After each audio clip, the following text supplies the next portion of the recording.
Lalu satu jenazah depan Nabi SAW. Jadi bila Nabi tengok jenazah tu, Nabi kata mustarihun wa mustarahun minhu. Mustarih wa mustarahun minhu. Nabi kata orang yang mati jenazah ni, dia berehat dan orang lain berehat daripada dia. Qalu, sahabat tanya, ya Rasulullah, mal mustarih wal mustarahu minhu. Sahabat pun tak faham. Yang Nabi kata dia tu yang mati dia berehat dan orang yang lain berehat pada diri dia. Sahabat kata, apa maksud tu ya Rasulullah? Yang Nabi kata dia berehat, orang lain berehat pada diri dia. Lalu Nabi kata kat sahabat, al-abdul mu'min yastarihu min nasabid dunya wa azaha ila rahmatillah. Nabi kata apa tuan-tuan? Kalau satu hamba yang mukmin, dia mati, dia beriman kepada Allah, dia soleh, dia takwa, dia wara, dia orang ahli akhirat. Kalau dia mati, kata Rasulullah, yastarehu min nasabi dunia, dia berehat daripada kepenatan dunia. Di dunia dia penat, dia beramalkan, beribadat, mungkin dia berdakwah, dia berjihad, penat. Dia pergi haji, dia pergi umrah, dia berkorban masa, harta diri dia untuk dia mendekatkan diri kepada Allah. Dia banyak berkorban, banyak peluk-peluk. Maka orang yang begini, dia akan berehat daripada kepenatan dunia. Dia mati saja, masuk kubur dia berehat. Kubur itu tempat rehat, ya.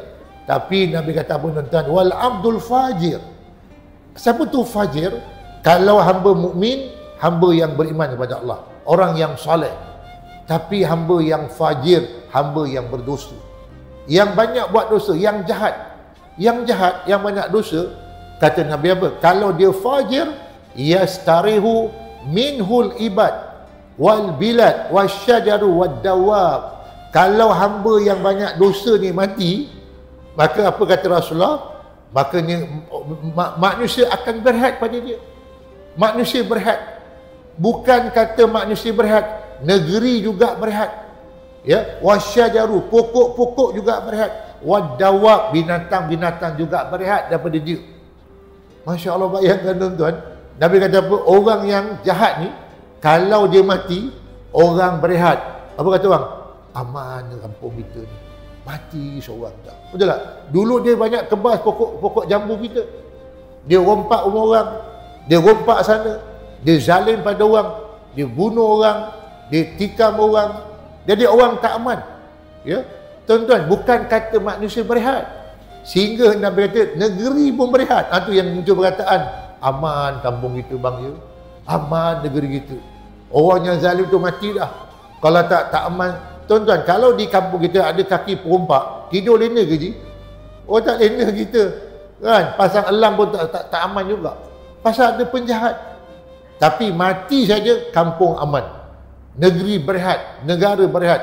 Bukan sekadar negeri berehat, wasyajaru, pokok-pokok pun berehat daripada kezaliman dia tu. Wadawab, dan juga binatang-binatang pun juga berehat. Ini siapa tuan-tuan? Hamba yang fajir. Maksudnya bila dia mati saja, orang berehat daripada kejahatan dia. Tapi yang beriman tak, dia mati, dia berehat daripada kepenatan dunia.